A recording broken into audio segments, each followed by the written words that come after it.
He divorced his wife for his rich boss on the morning of her 44th birthday, while she was still holding their 8-week-old baby against her shoulder. He stood in the doorway of their bedroom, the bedroom she had slept in for 13 years, and told her to be realistic. He told her she had never contributed anything serious to their financial life together.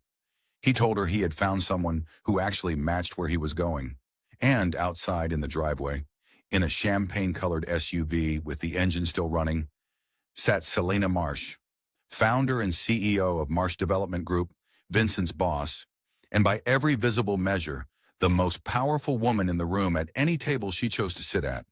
Renata Pierce stood in her bathrobe, the baby warm against her chest, the morning air cold through the gap in the door, and she did not argue.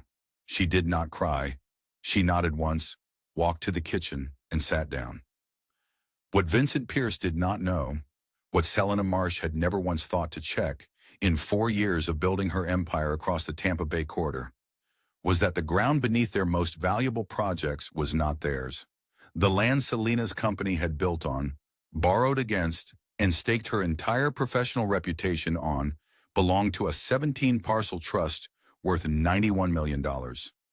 And the sole trustee of that trust was the woman Vincent had just asked to leave the bedroom.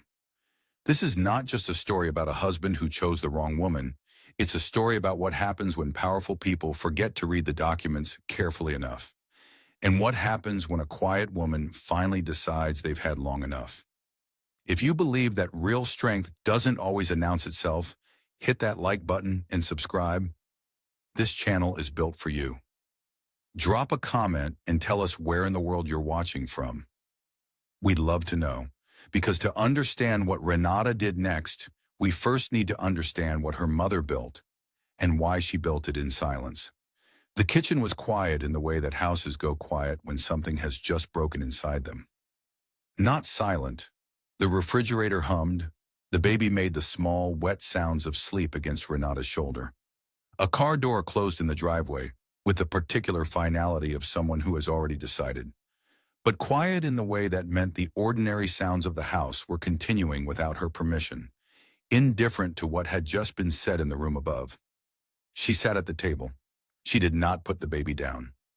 Through the kitchen window, she could see the edge of the driveway. The champagne-colored SUV was still there, engine running, exhaust curling faintly in the morning air. She watched Vincent cross the strip of grass between the front door and the passenger side. He was wearing the gray jacket she had pressed 2 days ago. He did not look back at the house. The SUV reversed.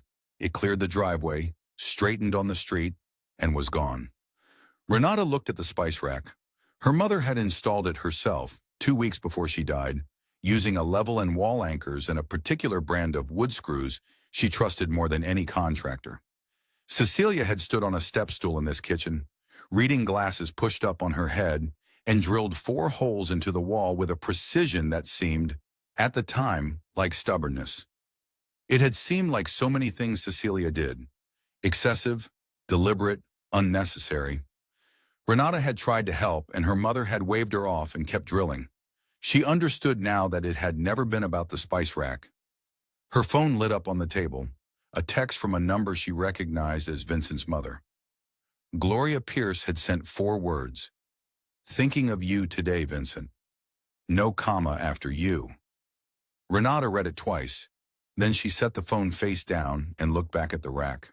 There were people in this city, in this state, in this corridor from Tampa Bay to Port Charlotte, who knew the name Selena Marsh. They knew her from ribbon cuttings and business profiles, and the quarterly profiles in Tampa Bay Business Journal, the ones with Selena photographed in front of something under construction, hard hat at an angle, jaw set. They knew her as a woman who had built something from a seed, round in 17 years of appetite. They knew her as Vincent Pierce's employer. They knew her as the most powerful woman in any room she chose to enter. What they did not know, what no one in Selena Marsh's orbit had ever thought to investigate, because why would you investigate a man's quiet wife, was that Marsh Development Group's 4 most profitable project sites sat on ground that had belonged, since long before Selena Marsh signed her first lease agreement, to a land trust called Sousa Land Holdings. 17 parcels, $91 million in assessed value. 6 of those parcels beneath Selena's buildings, beneath Selena's reputation, beneath the very version of herself that Vincent had driven away with in a champagne-colored SUV on a Tuesday morning. The trust had one trustee. The baby shifted against Renata's shoulder and made a small sound and settled back into sleep. Renata stood, carried him to his bassinet in the next room, and laid him down with a steadiness in her hands that had nothing to do with how she felt and everything to do with practice.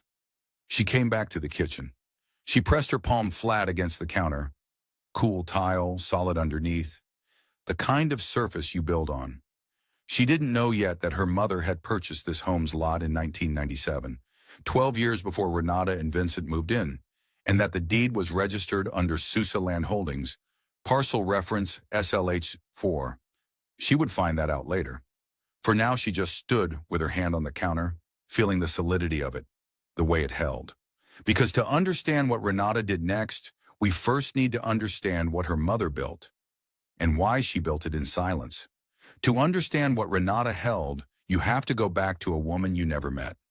A woman who arrived in Tampa in 1983 with a law degree from the Universidade Federal de Pernambuco, $40 in a checking account, and a particular quality of attention that people often mistook for patience.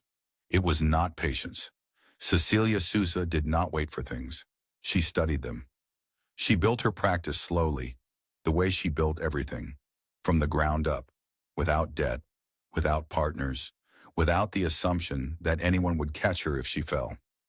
By 1991, she was a licensed land acquisitions attorney with a small office on Henderson Boulevard and a reputation among Tampa's mid-tier developers for reading parcel maps the way other people read faces.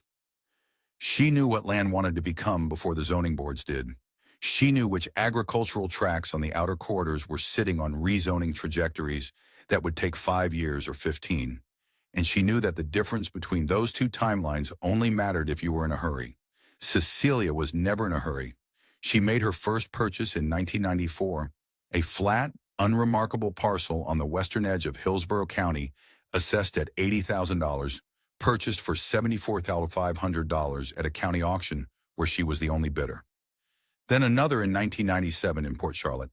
Then 2 more in 1999 along a commercial corridor in Sarasota that everyone in her professional circle considered overextended and unlikely. She did not argue with them. She signed the papers and went home. By 2009, there were 17 parcels. The portfolio had never been advertised, never syndicated, never leveraged as collateral. The agricultural land became commercial land. The commercial land became valuable. And Cecilia, who had watched every cycle of appreciation from behind her reading glasses with the mild interest of someone watching weather move across a field, did not sell a single one. Here is where the irony sharpens. 6 of those 17 parcels on Elsinore Road in Port Charlotte, on DeSoto Avenue in Sarasota, on Commerce Park Boulevard in Tampa, and 3 more along the Tamiami corridor, would eventually be leased to a development company called Marsh Development Group, founded in 2008 by a 31-year-old named Selena Marsh, who had a $2 million seed round, an appetite that exceeded her capital, and no particular reason to investigate who held the ground beneath the buildings she was planning to construct. The leases were long-term, the rates were favorable, and the lessor was a land trust with a quiet name and a Tampa address. Everything looked, to Selena's attorneys, entirely routine. They did not read the renewal clause carefully enough, but that comes later. First, there was the hospice room. Cecilia was diagnosed in the autumn of Renata's 39th year. Pancreatic, stage 3, discovered late the way it almost always is. She did not spend the months that followed in distress. She spent them in preparation. She called Dolores Ruiz, who had been her attorney for 2 decades and who understood, without being told, exactly what kind of preparation Cecilia meant. They met 4 times over 8 weeks. By the end of the 4th meeting, Sousa Land Holdings had been formally structured as a revocable trust, then converted upon Cecilia's signature to an irrevocable land trust registered under Renata's birth name, Renata Cecilia Sousa, with a separate property designation that predated the marriage to Vincent by 11 months and that no marital estate claim could touch. Dolores filed the trust amendment on a Tuesday in March. She sent Renata a copy by certified mail with a single handwritten note clipped to the front that said, "Your mother asked me to make sure you read all of it." Renata read all of it. She went to the hospice the following weekend, and her mother was sitting up in the adjustable bed with her reading glasses pushed up on her head and a pen in her hand, annotating something on a legal pad, which was so precisely Cecilia that Renata had to stop in the doorway for a moment before she could walk in. They talked for 2 hours. At the end, when the room had gone dim and the nurses had come and gone twice, Cecilia set down the legal pad and looked at her daughter with the directness she had always kept for important things, and she said in Portuguese, the language she reserved for what mattered most: "A terra é a única coisa que não mente para você, e você também não deve mentir, até que mentir seja a única proteção que resta. Land is the only thing that doesn't lie to you, and neither should you, until lying becomes the only protection left." Renata did not know, sitting in that room, what those words would mean to her in 4 years. She only knew that her mother had said them like a transfer of something. Not comfort, but equipment. Cecilia died 6 weeks later. The spice rack went up 2 weeks before that, on a Saturday morning, with wall anchors and a level and the particular stubbornness of a woman who intended what she built to stay. Renata signed the trust documents in Dolores's office on a Wednesday in May, 2 months before the wedding. That same afternoon, Vincent was on the phone with a travel agent, finalizing a honeymoon itinerary for the Azores. 9 days, 2 islands, a rental cottage with a stone terrace overlooking the Atlantic. He was happy. He was genuinely, openly happy. She had loved that about him once. She would love it again, briefly, before she learned what it cost. The marriage that began in that happiness did not stay there long. The marriage that began in happiness did not announce its ending. It simply began, one ordinary morning at a time, to subtract itself. Vincent joined Marsh Development Group in the second year of the marriage, hired as a senior project analyst at a salary that made him stand straighter at dinner parties. Renata remembered the night he got the offer. He had called her from the parking lot of a restaurant where he'd had the interview lunch, and she could hear the particular quality of restraint in his voice, the way he was holding something enormous very carefully, and she had sat on the edge of the kitchen counter and felt genuinely glad for him. That gladness was real. She wanted to mark that clearly. It was real. The promotions came in the 3rd year, then the 4th. Each one pulled him slightly further in a direction that had nothing to do with her. The hours lengthened. The phone stayed face down on the counter when he was home. His language shifted in ways she noticed but couldn't name. He started talking about the firm, the way people talk about a country they've adopted, with a possessive pride that had no room in it for the life he'd come home to. He was not unkind in those years. He was simply elsewhere. And there is a particular loneliness, she was learning, in sharing a house with someone who has already left. It was in the 3rd year that Gloria Pierce began arriving regularly for Sunday dinners.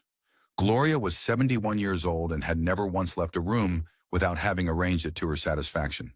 She wore pearl earrings every day, considered punctuality a form of moral character, and had a gift for delivering assessments of other women that sounded, on the surface, entirely like concern.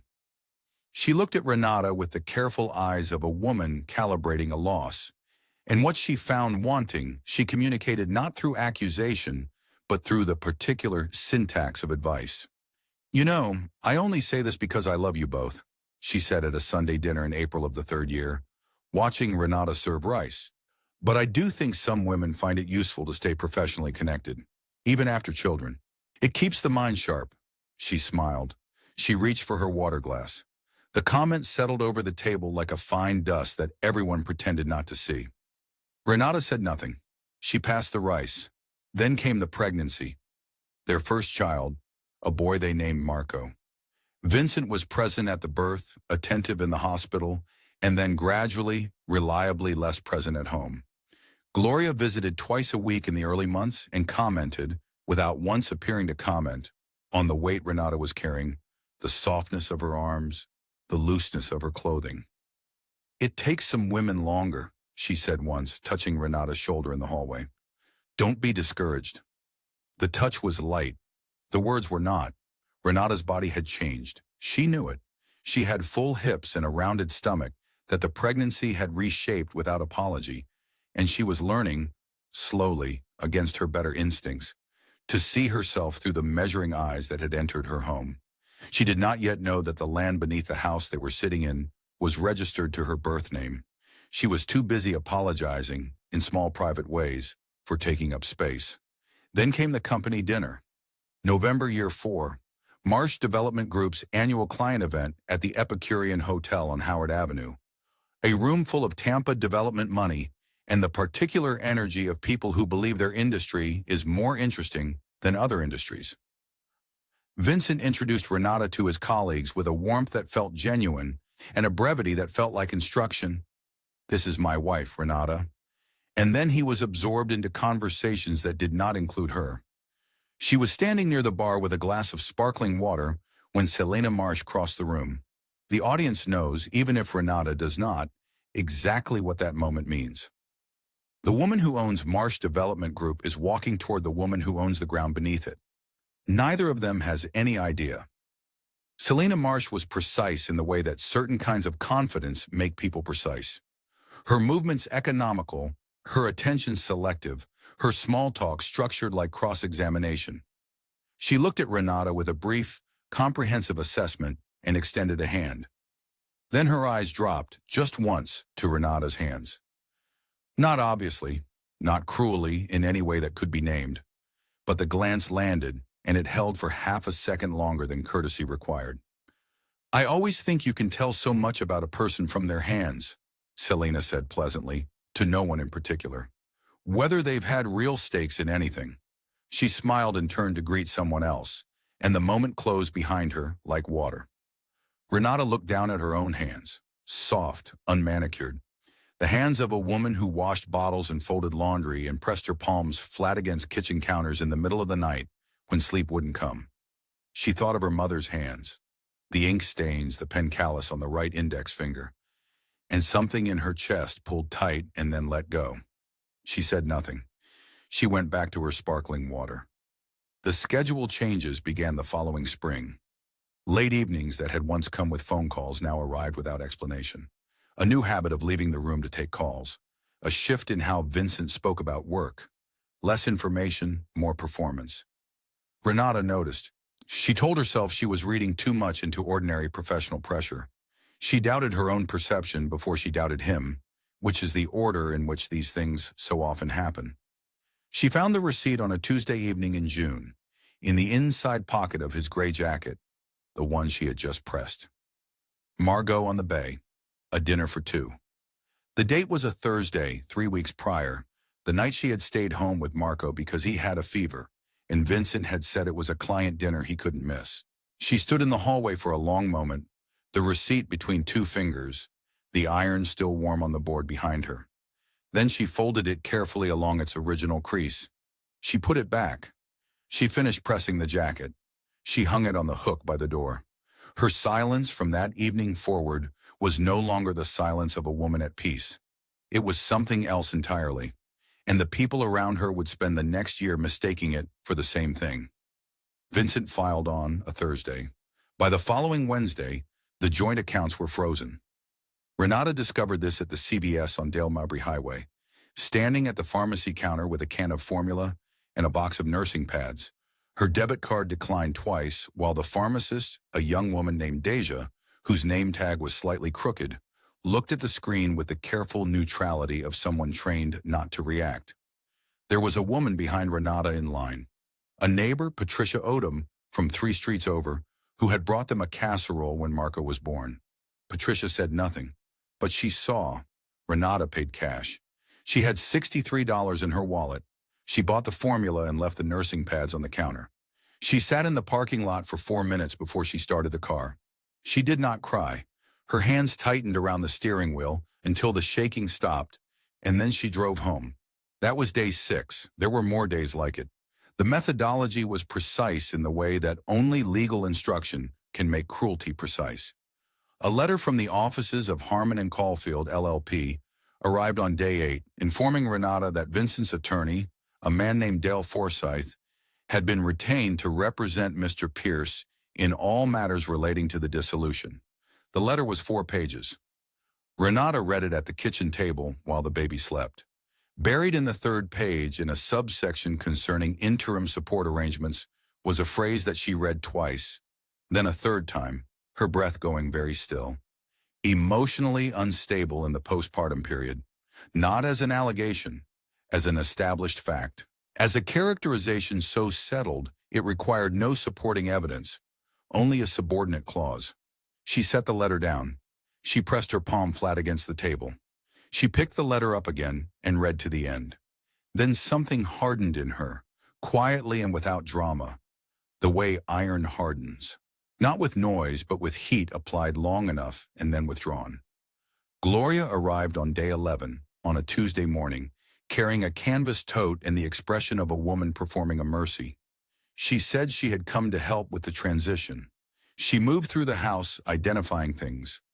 A lamp Vincent had bought, a set of bookends, a framed photograph from a Marsh Development Group event, and placing them in the tote with the efficiency of someone who had made a list in advance. "I only say this because I genuinely care about what's best for the children," Gloria said, folding a throw blanket that Renata was fairly certain she had purchased herself.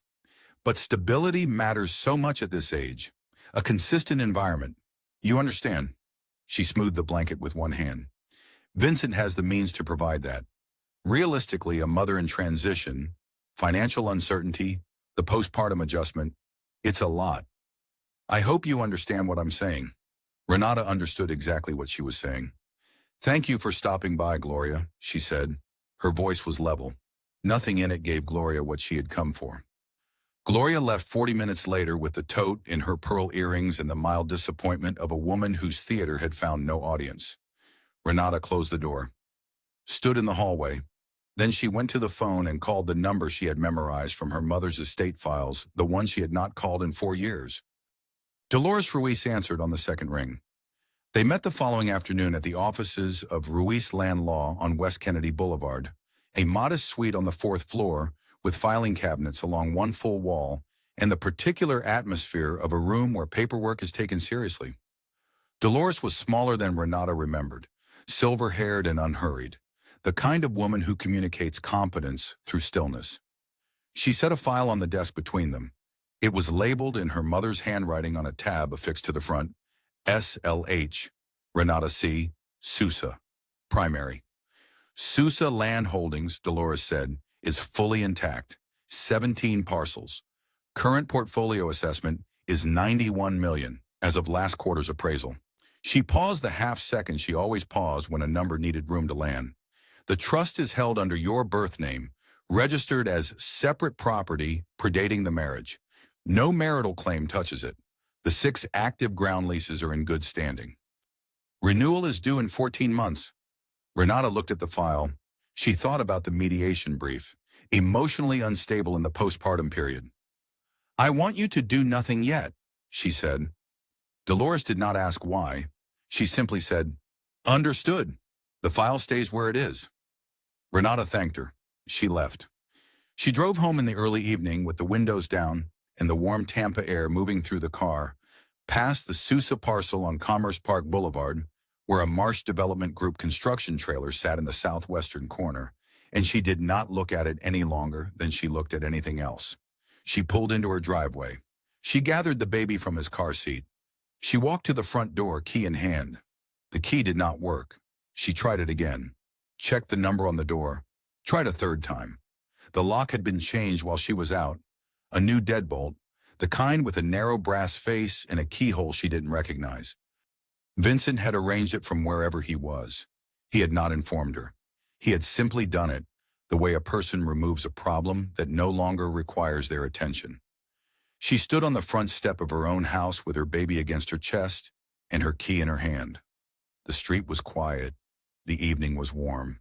She breathed, once, then twice. She went around to the back, where the sliding door overlooked still opened. Gloria Pierce set a beautiful table. That was the first thing Renata noticed when she arrived at the house on Bayshore Court that Thursday evening. The white linen, the low centerpiece of ivory roses, the candles already lit at 7 in the evening, as though the occasion warranted ceremony. The invitation had said 7. Renata had arrived at 7. She had dressed carefully in the one blouse that still fit without pulling across her shoulders. Dark fabric, conservative, the kind of choice a woman makes when she knows she will be looked at and is trying to give them nothing to work with. She was not given that courtesy in return. Selena Marsh was already seated when Renata came in. She sat at the far end of the table with the ease of someone who had been told exactly where to sit and had decided that placement suited her. She wore a charcoal blazer and spoke in a low voice to Gloria's sister, Paulette, a woman in her late 60s who laughed at something Selena said, just as Renata crossed the threshold. The laugh settled into the room. Vincent stood near the kitchen doorway, a glass in his hand, and turned when Renata entered. He did not move toward her. He nodded, the nod of a man acknowledging someone he used to know, and turned back to the counter. Gloria emerged from the kitchen with the radiant composure of a woman who had arranged everything and intended to let it unfold. "Renata, you came. Wonderful." She touched Renata's arm briefly, already moving. "You know everyone, of course. And you've met Selena. From Vincent's firm." From Vincent's firm, not Vincent's boss. Not the woman who had been in the driveway on a Tuesday morning while Renata held an infant in a bathrobe. From Vincent's firm. Renata sat where she was directed, across from Paulette, 2 seats from the end where Selena had positioned herself with the quiet authority of someone who had already decided the geometry of the room. The dinner was served in courses. Gloria had cooked, or had someone cook. Renata could not tell, and it did not matter. What mattered was the architecture of the evening, which became legible within the first 20 minutes. Every question directed at Vincent was about the future. Every question deflected toward Renata was about logistics. The children, the transition, what Renata's plans were, asked in the tone of someone who did not expect the answer to be interesting. It was Paulette who made the comment about her appearance. Unprompted between the salad and the main course, looking at Renata with the mild pity of a woman who had been briefed. "You look tired, sweetheart. It takes time after a baby. Some women bounce back quickly and some just... It takes time." She smiled. A family friend named Robert Chesley, who sat at the corner of the table and had said almost nothing all evening, made a small sound that was either agreement or amusement. Renata could not tell and chose, for the sake of her own composure, not to determine which. She ate. She kept her hands in her lap when she wasn't using them. Then Selena spoke. She was addressing Paulette, not Renata. This was Selena's method, the indirect address. The comment launched sideways so it could not be caught and named. "I always think the most interesting women are the ones who've had real stakes in something," she said pleasantly. "You can see it in how they hold themselves, how they use their hands." A pause. "It's a particular quality. You either have it or you don't." She did not look at Renata. She didn't need to. Vincent set his fork down. He looked at Renata across the table with an expression that was not unkind. This was what made it so precise, and said, in the reasonable voice he used for all his most unreasonable things, "Renata has never really built anything. That's not a criticism. It's just accurate. Some people are suited to different things." He picked up his fork again. "I say that with respect." No one at the table corrected him. The irony sat in the room like a fifth season. The audience can feel it pressing against the walls, even if no one in that dining room can. While Vincent Pierce announced that his wife had never built anything, she held in the inside pocket of her jacket a 1-page summary of 17 parcels worth $91 million, 6 of which were currently occupied by the company of the woman sitting at the end of his mother's table. He did not know. None of them knew. And the not knowing was, by then, a full and living thing. The custody announcement came over dessert. Vincent delivered it with the same measured pragmatism he applied to everything. Given the current instability, given the postpartum adjustment, given the importance of a consistent, financially secure environment for the children during the transition period. His attorney had already filed the motion. He wanted Renata to hear it from him directly, which was, Renata understood, the most theatrical thing he had done all evening. She nodded. She finished her coffee. She excused herself at 9:15, thanked Gloria for dinner, said goodnight to the table, and walked to her car. She sat in the dark for a long moment with her hands in her lap. Then she reached into her jacket pocket and felt the edge of the folded page. one sheet, crisp, the corner sharp against her fingertips. She started the car. She did not drive home. She had not been to her mother's land in 4 years. She went now. She drove south out of Tampa on Route 41, then west on the Tamiami, and then onto roads that narrowed and darkened as Port Charlotte absorbed the highway into something quieter. She had not been to this part of the corridor since Cecilia's funeral. She had not let herself come back. There had always been a reason. The first pregnancy, then Marco's infancy, then the second pregnancy, then everything that followed the second pregnancy. But the truth, which she understood more clearly the further she drove from Gloria's dinner table, was that she had stayed away because coming here meant feeling something she wasn't ready to feel. Her mother's land, her mother's work, her mother's 30 years of patient, unannounced accumulation, waiting beneath the surface of things for someone to finally stand on it and understand. She turned onto Elsinore Road at 11:40 at night. Parcel 7 was not remarkable. That was the point. Cecilia had always said that remarkable land announces itself too early and gets purchased by people with more confidence than patience.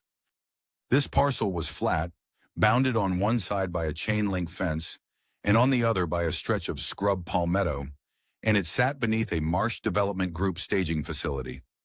A temporary structure, a gravel apron, 2 orange equipment trailers with the MDG logo stenciled on the side in the particular shade of green that Selena Marsh had chosen for her company's identity.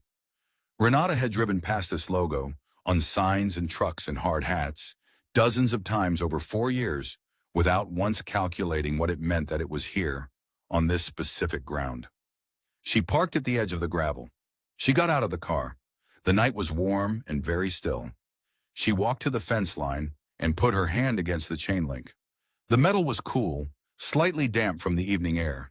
Beyond the fence, the MDG trailers sat dark and locked. She looked at them for a long time without thinking anything in particular.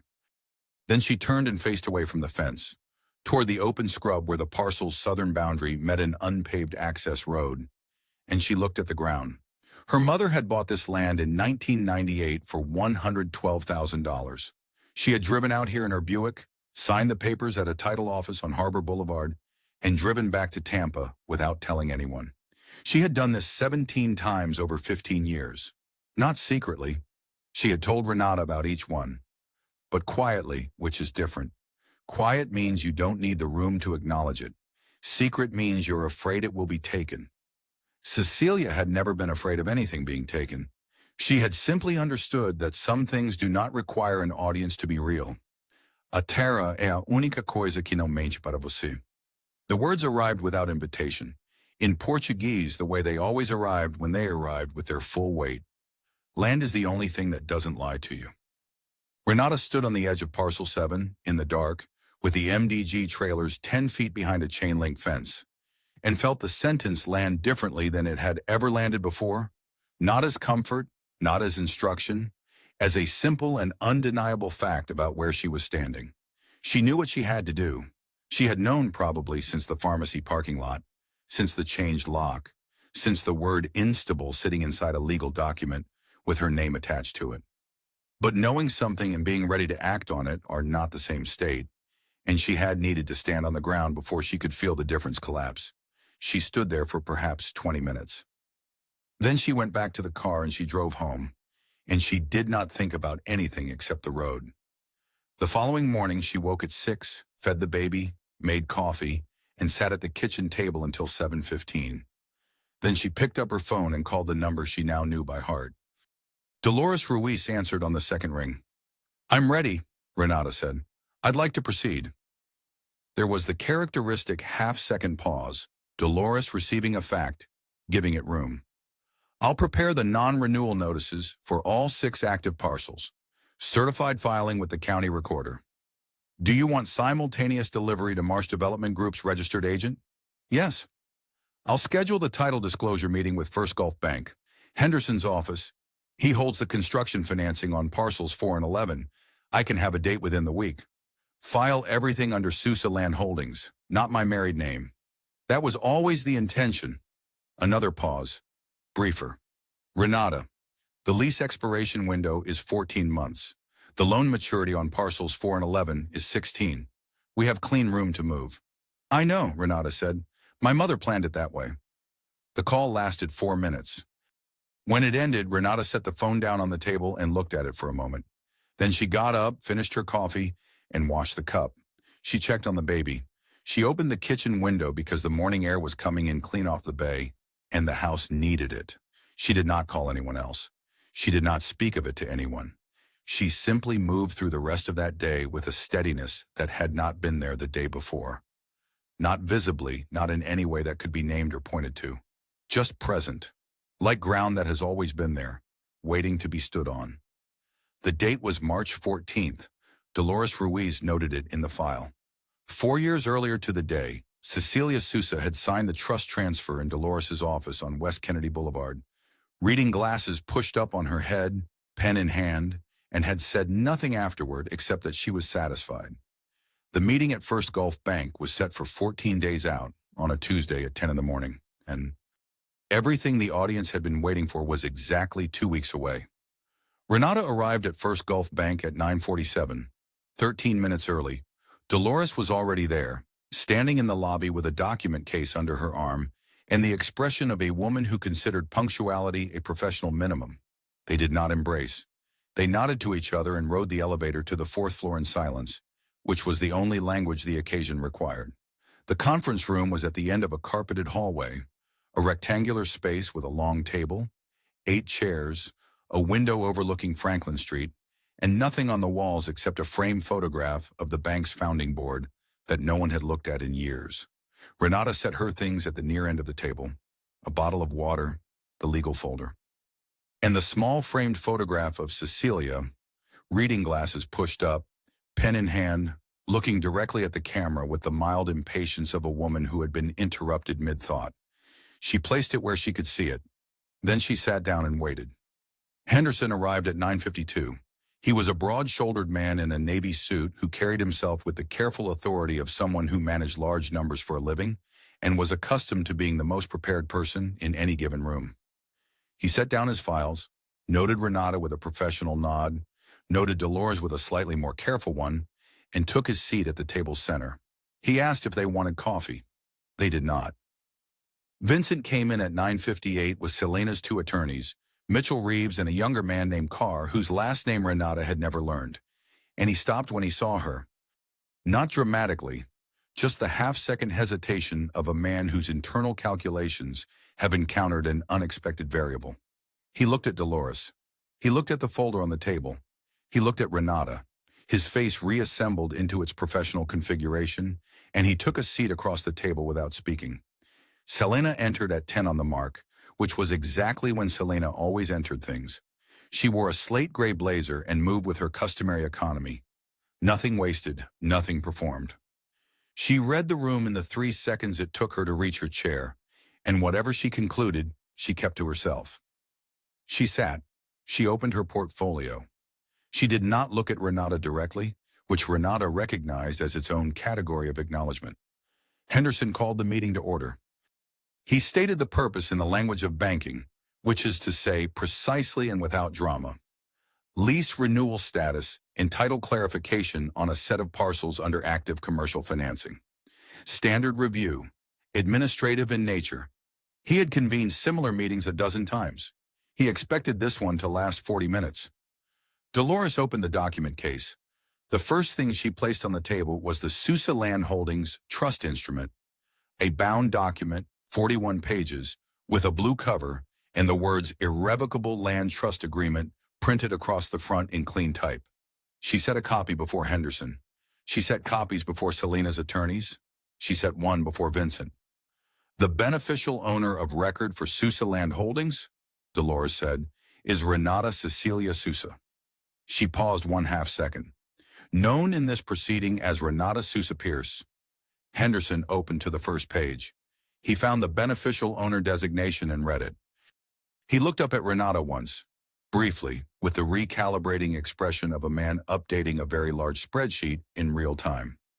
Selena's attorney, Mitchell Reeves, turned to the parcel schedule on page 7. He began reading the addresses. His pen slowed. He read the second address, then the third. Then he looked at Selena.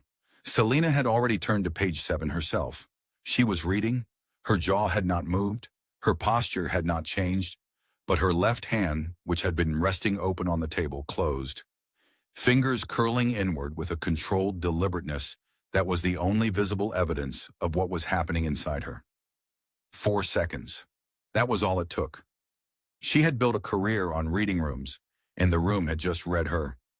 Then she looked at Vincent. Vincent was still on the cover page.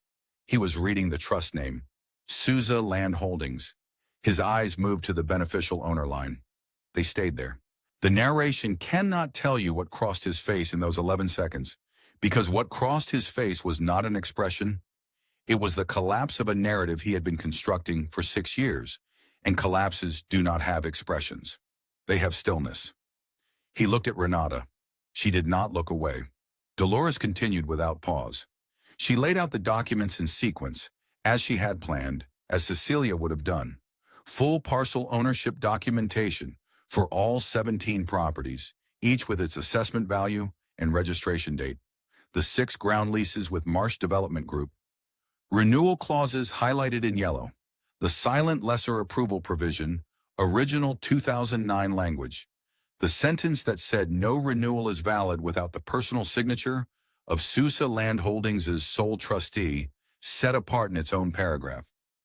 The non-renewal notices, one for each of the 6 parcels, filed with the county recorder at 9:58 that morning, date-stamped, certified. And then last, a single document placed at the center of the table where everyone could see it. The mediation brief from the offices of Harmon and Caulfield, LLP. The page turned to the subsection that contained the phrase emotionally unstable in the postpartum period. Beside it, Dolores placed the portfolio assessment from the Sousa Land Holdings quarterly review. $91 million. Assessed current, no debt, no encumbrance, no marital claim. The room was quiet in the way that rooms go quiet when everyone in them is performing a rapid and private recalculation. Henderson was the first to speak. He asked one question in the careful voice of a man protecting $34 million of institutional exposure. And the renewal notices, these are filed as of this morning? 9:58, Dolores said.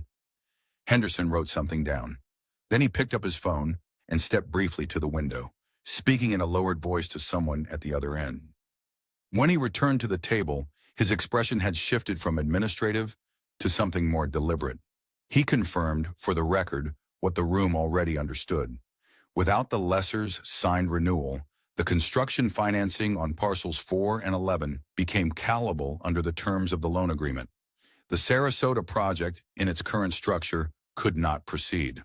The lead investor, Dolores noted, had been notified by letter at 9 that morning per the disclosure obligation in the original financing package. Henderson confirmed he had received the same letter. Selena closed her portfolio. She turned to Mitchell Reeves and spoke 3 sentences in a voice too low for the room to catch. Reeves wrote something. She did not look at Vincent. She would not look at Vincent again for the remainder of the meeting, and the deliberateness of this, the absolute surgical withdrawal of her attention from the man she had kept in her driveway and at her table and inside her professional life for 4 years, was the most complete sentence she spoke in that room without speaking at all. Vincent understood it. The narration could see him understand it. Renata had not spoken since the meeting began. She had sat with her hands folded on the table and watched each document laid down and watched each face receive it. She had been patient for a very long time. She did not need to be impatient now. She looked at Henderson. He was the only person in the room who had not wronged her, and he was the only person who needed to hear what she was about to say. You built your empire on ground you never owned. 11 words, calm, final, aimed at Henderson, landed everywhere else. Dolores's pen stopped moving for 1 full second. Then Renata picked up the photograph of Cecilia. She held it for a moment, looking at her mother's face. The reading glasses, the pen, the mild impatience of a woman with things to do. Then she set it gently in her bag. Dolores closed the document case. They stood, thanked Henderson by name, and walked out of the conference room before Selena's attorneys had finished their notes. The door closed behind them at 10:41. The meeting had lasted 41 minutes. What it set in motion would take considerably longer to stop. What the meeting set in motion, Renata did not watch. She did not need to. She had done the one thing that needed doing, and what followed was simply the world adjusting to a truth that had always been there. The adjustments were significant. Marsh Development Group's Sarasota project, the mixed-use development on DeSoto Avenue that Selena had photographed herself in front of at every stage of construction, that Vincent had spent 2 years managing, that had made both of them feel, in their respective ways, untouchable, was halted within 3 weeks of the first Gulf Bank meeting. The construction financing became callable when the ground lease renewal did not arrive. The general contractor, a firm called Suncoast Build Partners, filed 3 liens by the end of the month. The project site went quiet in the particular way that construction sites go quiet when the money stops. Equipment parked at odd angles, orange fencing flapping in the Gulf wind, a sign with Selena's company logo standing in front of nothing that was moving. Selena's lead investor, a private equity group out of Atlanta called Meridian Venture Partners, withdrew their position 11 days after the meeting.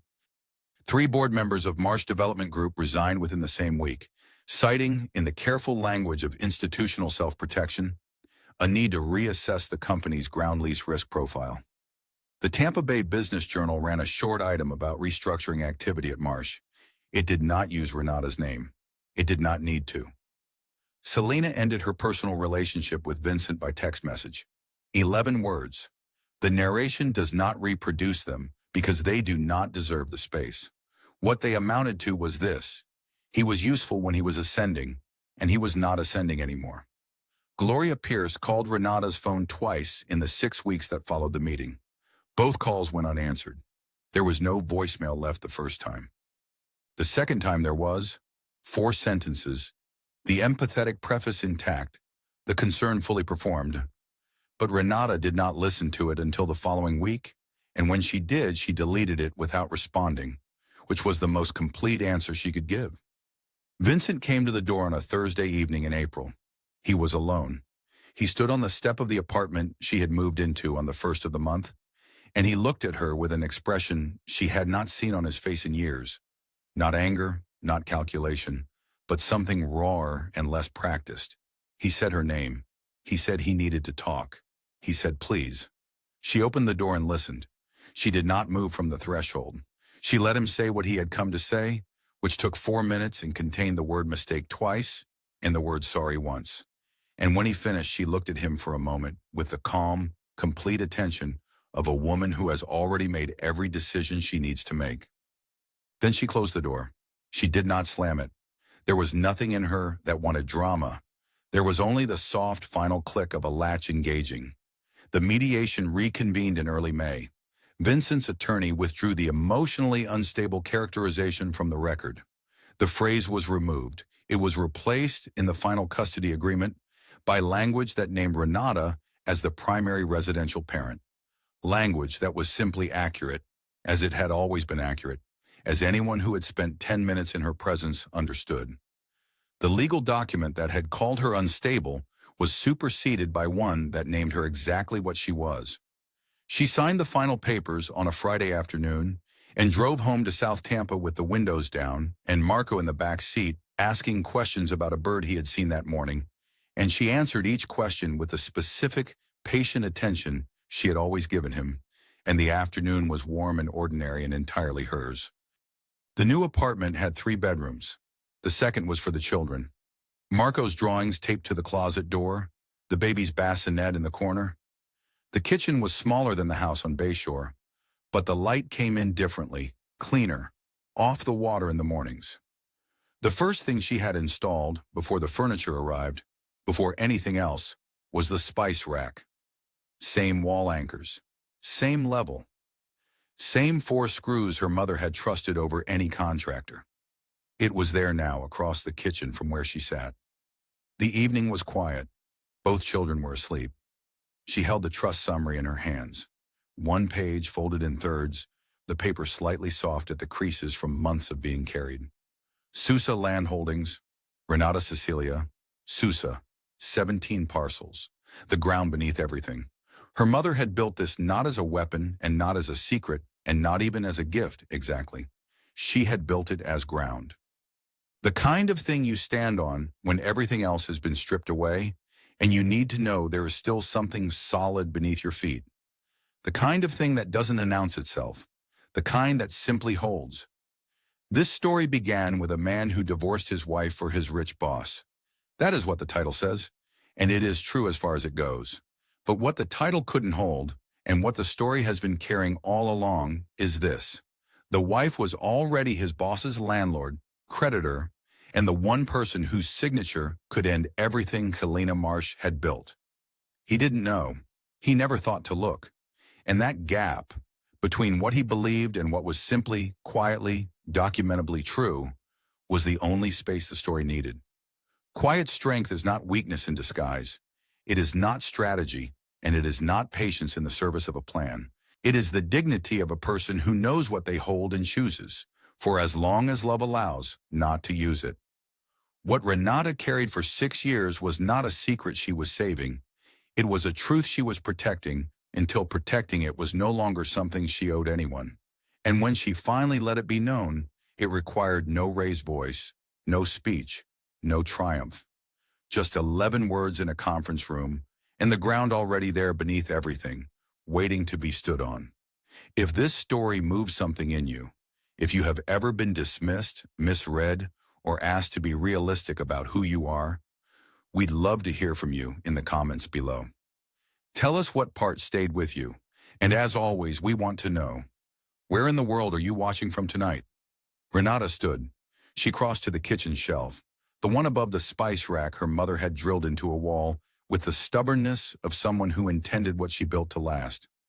She set the photograph of Cecilia there, reading glasses pushed up, pen in hand, looking out at whatever room she'd just been interrupted in. She looked at it for a moment. Then she turned off the light, and the apartment held its quiet around her. And outside, the city went about its ordinary life on ground it had never thought to examine, which is how it has always been with the things that hold everything up.